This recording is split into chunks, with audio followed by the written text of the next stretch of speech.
Hi everyone, welcome back to the channel banking professionals make it possible. I am Pooja. I hope आप लोग बहुत अच्छे होंगे और अपने हेल्थ का बहुत अच्छे से ख्याल भी रख रहे होंगे। तो आज इस वीडियो में मैं बात करने वाली हूँ लास्ट 38 डेज में आपकी क्या स्ट्रैटेजी रह सकती है IBPS RRB PO मेंस अगर आप क्वालिफाई करना चाहते हैं तो। आई होप कि आप लोग अब सदमे से बाहर आ चुके होंगे। एग्जामिनेशन कैसा गया, प्रीलिम्स नहीं गया, उससे रिलेटेड मैंने एक वीडियो भी बनाया है, तो आप उसको देख सकते हैं। सो आप उसको एक बार देखिए, माइंड को रिलैक्स कीजिए और लग जाइए मेंस के प्रिपरेशन। क्योंकि जब आपका प्रीलिम्स का रिजल्ट हो जाएगा ना, तो फिर आपको ज्यादा टाइम नहीं मिलेगा ये सोचने के लिए कि आखिरी के 10 दिन में 12 दिन में कैसे हमें कंप्लीट करना है। RRB PO का जो मेंस है उसका एग्जामिनेशन का डेट जो है वो चेंज हो गया है। पहले 24 सितंबर को होने वाला था RRB PO मेंस, लेकिन अब ये होगा 1 अक्टूबर को। और RRB क्लर्क जो है वो अब 24 सितंबर को होगा। तो दोनों का जो डेट है मेंस का वो एक्सचेंज कर दिया गया है। ठीक है, आगे बढ़ने से पहले मैं आपके साथ यहाँ पे शेयर करना चाहूंगी अनअकैडमी का अनलॉक 30% ऑफ चल रहा है बैंकिंग एग्जामिनेशन के सारे सब्सक्रिप्शन पे। और ये जो ऑफर है वो 22 अगस्त से 26 अगस्त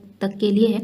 आपको पता होगा कि अनअकैडमी 2 तरीके का सब्सक्रिप्शन देता है, प्लस और आइकॉनिक। अगर आप बिल्कुल बिगिनर हैं, बिल्कुल आपको कुछ भी नहीं आता है, then you can go with iconic.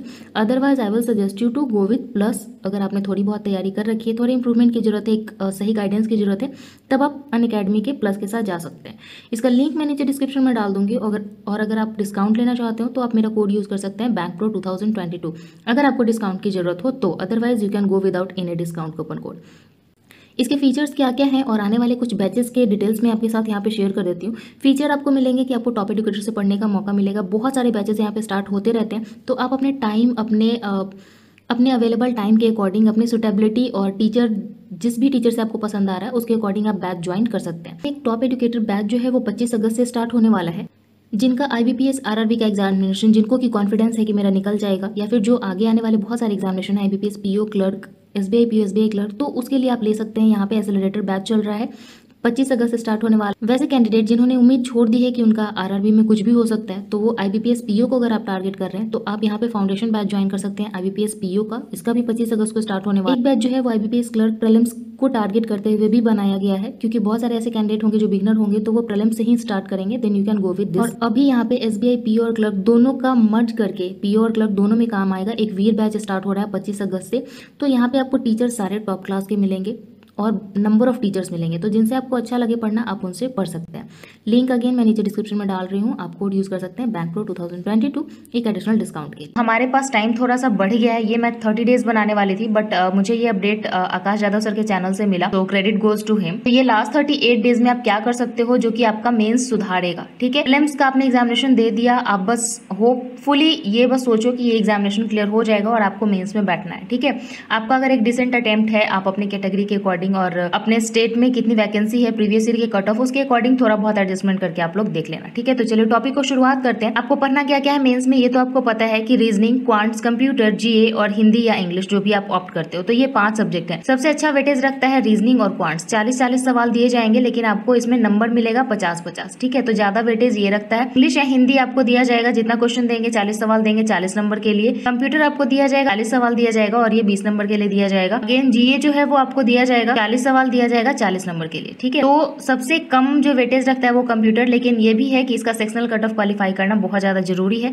तो आपको कहाँ से कैसे क्या क्या कंप्लीट करना है, ये सब कुछ मैं आपके साथ शेयर कर रही हूँ। यहाँ मैं आपको डे वाइज नहीं शेयर कर रही हूँ, यहाँ मैं आपको बता रही हूँ कि एक वीक में आप क्या क्या करोगे। ठीक, आप उसके अकॉर्डिंग डिसाइड कर लेना कि आपको एक दिन में कितना समय मिल रहा है, आप किस टॉपिक को कितना कर सकते हो। तो ये मैं 24 अगस्त से आप इस चीज को फॉलो करोगे ये मान के चल रही हूँ। तो 24 से 27 अगस्त तक आपको 4 दिन का समय मिलता है। सबसे पहले जो आपको काम करना है ना, वो आपको प्रीवियस ईयर पेपर देखना है। प्रीवियस ईयर पेपर को आपको अटेम्प्ट नहीं करना है, आपको वीडियोस देखने हैं। वीडियोस कहाँ पे देखने हैं, आपको यूट्यूब पे मिल जाएंगे। तो प्रीवियस ईयर का पेपर आपको देखना है, किसका, आपको देखना है मेंस का previous year paper. YouTube video पे आपको पूरा 24 अगस्त जो है वो सिर्फ और सिर्फ प्रीवियस ईयर का पेपर देखने में लगाना है। और साथ ही साथ आपको यहाँ पे करंट अफेयर्स रीड करना है और इंग्लिश आपको रीड करना है। इंग्लिश या हिंदी जो भी आप ऑप्ट करने वाले हो वो आपको रीड करना है। ठीक है, करंट अफेयर्स के लिए मैं आपको सोर्स सजेस्ट करूंगी affairs cloud. This is the best platform. आप यहाँ से रीड कीजिए पॉकेट PDF और क्विज लगाइए। सो 24 अगस्त आपका हो गया। अब आप 25 को क्या करोगे? 25 अगस्त को अब आप प्रीवियस ईयर पेपर जो है वो अटेम्प्ट करोगे। आपने वीडियोस देख लिए, सॉल्यूशन देख लिया, अब आप पेपर अटेम्प्ट करोगे। ये अटेम्प्ट करने के लिए आपको बहुत सारे जगह पे मिल जाएंगे, बहुत सारे प्लेटफॉर्म्स जो है वो फ्री में मॉक टेस्ट देते हैं। तो आप क्या करोगे? प्रीवियस ईयर पेपर को अटेम्प्ट करोगे। ठीक है, अब अगला काम जो है प्रीवियस ईयर पेपर अटेम्प्ट करने के बाद अब आप एनालिसिस करोगे कि आपका कौन सा टॉपिक जो है वो मेंस के लिए रेडी है, क्योंकि आपने वीडियोस देखा हुआ है, वहां सॉल्व करने का तरीका देखा हुआ है। अब आप पेपर अटेम्प्ट करोगे तो आपको पता चल जाएगा एनालिसिस करने के टाइम में, अटेम्प्ट करने के बाद, कि आपका कौन कौन सा टॉपिक जो है अभी और करना बाकी है। प्रीलिम्स तो आप जैसे तैसे निकाल लिए, बट मेंस में आपको थोड़ा सा स्मार्टली काम करना पड़ेगा। ठीक है, स्मार्टली जब आप काम करोगे कि ये वाला टॉपिक थोड़ा सा वेटेज रखेगा और तो हम लोग इतना तो अटेम्प्ट कर लेंगे। कोशिश कीजिएगा कि इन सारे सब्जेक्ट में जो भी आपका स्ट्रॉन्ग सेक्शन है उससे ज्यादा स्कोर कर सके। जिनका क्वांट्स अच्छा है वो क्वांट से ज्यादा उठाएंगे, जिनका रीजनिंग अच्छा है वो रीजनिंग से ज्यादा उठाएंगे। इन दोनों में से कोई एक आपका स्ट्रॉन्ग है तो आपका बात बन सकता है मेंस में। ठीक है, अब आपने क्या किया? 24 को ये काम कर लिया, 25 को ये कर लिया। करंट अफेयर्स और इंग्लिश रीडिंग, ये इंग्लिश या हिंदी रीडिंग आपका डेली का रहेगा, उसमें कोई चेंज नहीं है। अब प्रीवियस ईयर अटेम्प्ट एक जगह से नहीं करोगे, आप किसी 2 प्लेटफॉर्म से करोगे। आई विल सजेस्ट कि आप एक टेक्स्ट बुक से उठा लो। ठीक है, टेक्स्ट बुक का प्रीवियस ईयर पेपर उठा लो, और दूसरा आप उठा लो गाइडली का, क्योंकि गाइडली आपको प्रीवियस ईयर मॉक टेस्ट तो देता ही है, साथ ही साथ आपको पीडीएफ भी देता है। वो आपको सेव करने का, पीडीएफ सॉल्व करने का मौका देता है। तो ये दोनों जगह से आप अटेम्प्ट कर लो, या फिर आपके पास XYZ जो भी आप वहां से भी कर सकते हो, but I will recommend these 2 because मैंने इनका पेपर देखा हुआ है, तो मैं आपको ये सजेस्ट करूंगी। ठीक है, 25 को आपने ये कर लिया। अब आप 26 से जो काम करोगे वो करोगे रीजनिंग और क्वांट। रीजनिंग के सारे पजल्स जो आपने प्रीवियस ईयर पेपर में दिए हैं ना, वो सारे पजल्स आप एक बार सॉल्व करोगे। कितने साल का? पिछले 2 साल का। पिछले 2 साल का आप रीजनिंग का सारा पजल और क्वांट्स का सारा DI सॉल्व करोगे। आपने ये 26 को कर लिया। अब 27 को आप क्या काम करोगे? 27 को आप लोग क्वांट्स के सारे अर्थमेटिक करने की कोशिश करोगे। अब जब आप यहाँ पे सारे अर्थमेटिक कर लेते हो, आप सारे DIs कर लेते हो, तो आप बहुत अच्छे से ये चीज समझ पाओगे कि आपने कहाँ कहाँ कमी छोड़ी है प्रिपरेशन में।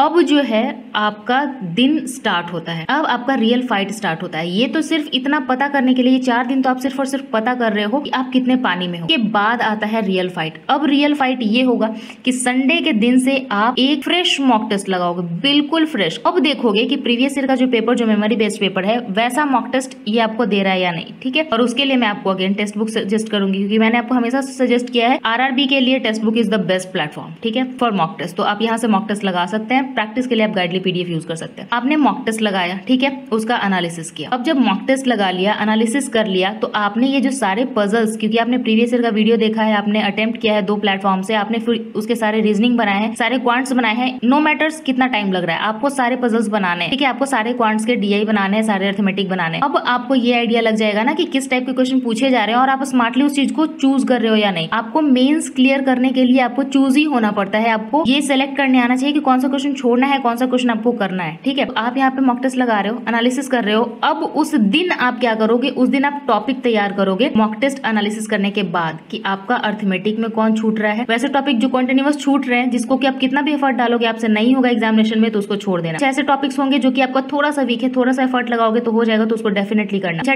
ऐसे टॉपिक्स होंगे जो आपका विद इन टाइम हो रहा है और थोड़ा सा और एफर्ट डालोगे तो बहुत फास्ट हो जाएगा, तो वो टॉपिक कर लेना। ठीक है, जो बार बार छूट रहा है और एग्जामिनेशन में भी छूट जाएगा, उस पर टाइम वेस्ट करने से अच्छा है कि आप पजल लगा लो, या तो आप इंग्लिश के कुछ वर्ड्स याद कर लो, या तो आप कंप्यूटर अवेयरनेस का रिवीजन कर लो। इसके लिए मैंने आपको ऑलीबोर्ड बोल्ट और अड्डा का कैप्सूल बताया हुआ है, आप वहां से कर सकते हो, या फिर मेरा प्लेलिस्ट भी है, आप वहां से भी इसको कर सकते हो। ठीक है, तो कंप्यूटर के लिए ये 3 सोर्स मोर देन सफिशिएंट हो जाएगा। ठीक है, अरिहंत के पीछे मत पागल होना, बोल्ट और कैप्सूल बहुत अच्छा काम करेगा। तो वापस आते हैं, आपने सारे टॉपिक्स देखे, उस तरीके से आप एनालाइज करोगे। एनालिसिस के बाद आप टॉपिक फाइंड आउट करोगे और उस टॉपिक पे काम करोगे। हर टॉपिक से कम 20 क्वेश्चन बनाओ। ठीक है, हर टॉपिक से जब आप 20 क्वेश्चन सॉल्व कर लोगे तो आप मात्र इस 4 और 5 दिन में कॉन्फिडेंस जो है वो बहुत अच्छा बिल्ड हो जाएगा। तो ये आपके लिए बहुत बेनिफिशियल होगा। अब आते हैं हम लोग वापस, रीडिंग और इंग्लिश आपका अभी छूटा नहीं है, वो कंटिन्यूअस रहेगा ही रहेगा। अब आते हैं हम लोग 29 अगस्त से 3 सितंबर में। अब आपको करना क्या है? आपको अल्टरनेट डे पे मॉक टेस्ट लगाते रहना है। अगर आप मॉक टेस्ट उतना नहीं लगा सकते हो तो मैं आपको सजेस्ट करूंगी गाइडली का PDF। अब गाइडली का जो PDF बंडल है उसमें आपको हर दिन का दिया हुआ है कि आपको लास्ट 50 डेज में कैसे करना है। तो आप उस तरीके से उसको अपना शेड्यूल बनाओ, उसके अकॉर्डिंग उसको ढालो कि आपका कौन कौन सा टॉपिक ऑलरेडी कवर्ड है और कौन सा टॉपिक आप कितना फास्ट कर सकते हो। ठीक है, तो आप एक दिन में 2-2 दिन का कंप्लीट कर सकते हो इसका PDF, उसमें आपको कोई दिक्कत नहीं होगा। ठीक है, अल्टरनेट डे पे मॉक टेस्ट लगाओ, ज्यादा से ज्यादा प्रैक्टिस करो। प्रैक्टिस के लिए कंटेंट मैंने आपको बता दिया, करंट अफेयर्स पढ़ते रहो और इंग्लिश पढ़ते रहो। अब कुछ लोग सोचेंगे कि अभी से मॉक टेस्ट लगाएंगे तो कितना मॉक टेस्ट लगाएंगे? 6 दिन में अगर मॉक टेस्ट अल्टरनेट डे पे लगाया जाएगा तो 3 दिन आप यहाँ पे मॉक टेस्ट लगाओगे, 3 मॉक टेस्ट आप यहाँ लगाओगे, फिर आप 3 मॉक टेस्ट यहाँ लगाओगे, फिर 3 मॉक टेस्ट यहाँ लगाओगे, ठीक है, 9 मॉक टेस्ट हो गए। अब अगला जो है वो 24 सितंबर तक फिर 3 मॉक टेस्ट यहाँ लगाओगे, 12 मॉक टेस्ट हो गए। अब इस 12 मॉक टेस्ट के बाद आपको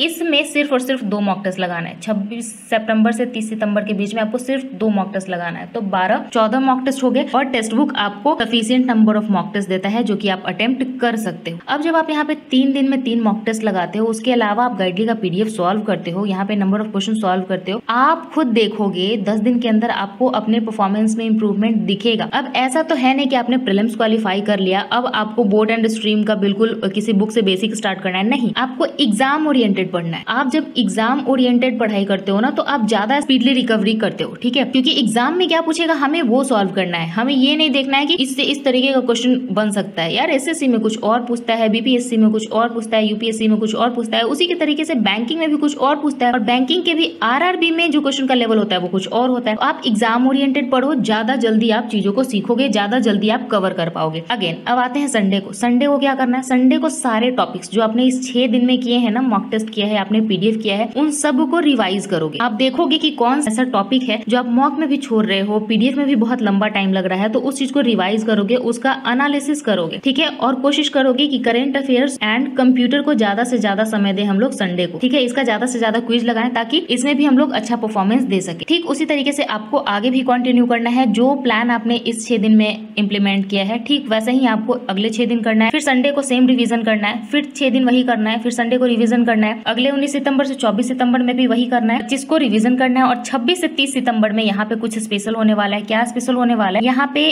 आप सारे एनालिसिस कर चुके हो, 26 सितंबर को आप मॉक टेस्ट लगाओगे, ठीक है, 27 को नहीं लगाओगे, आप 28 को मॉक टेस्ट लगाओगे, 29-30 को आप मॉक टेस्ट नहीं लगाओगे, ठीक है, 26 को लगाओगे और 28 को मॉक टेस्ट लगाओगे, 29-30 को आप मॉक टेस्ट नहीं लगाओगे, 29-30 को सिर्फ और सिर्फ आप प्रैक्टिस करोगे। प्रैक्टिस कहाँ से करोगे, सिर्फ प्रीवियस ईयर का, अभी तो किया था, शुरुआत किया था उसी से, आप एंड भी करोगे इसी से। जब आप एंड इससे करोगे ना तो आपका जो मोटिवेशन और आपका जो कॉन्फिडेंस है वो बहुत ही अच्छा काम करेगा आपके परफॉर्मेंस में। जब आपका कॉन्फिडेंस हाई होता है तो आप किसी भी टफेस्ट एग्जामिनेशन को क्वालिफाई करने का पावर रखते हो, ठीक है, कॉन्फिडेंस मैटर्स, कॉन्फिडेंस यहाँ पे मायने रखेगा। और इस दिन में आप कोशिश करना 26 से 30 वाले दिन में कि ज्यादा से ज्यादा आप करंट अफेयर्स रिवाइज कर सको, कंप्यूटर अवेयरनेस रिवाइज कर सको। ये रिवीजन आपका होना चाहिए, प्रीवियस ईयर प्रैक्टिस होनी चाहिए, और सिर्फ 2 मॉक टेस्ट आपको यहाँ पे अटेम्प्ट करना है। यू विल सी कि आपका परफॉर्मेंस, आपका मोटिवेशन, आपका कॉन्फिडेंस सब कुछ हाई होगा। और 1 अक्टूबर जो है वो आपका एग्जामिनेशन डे है, तो परफॉर्मेंस वाला दिन है। इस दिन आपको बिल्कुल काम रहना है, अपना बेस्ट देना है, और wish you all the very good luck for your examination and result. See you soon and all the very best. Take care, bye bye.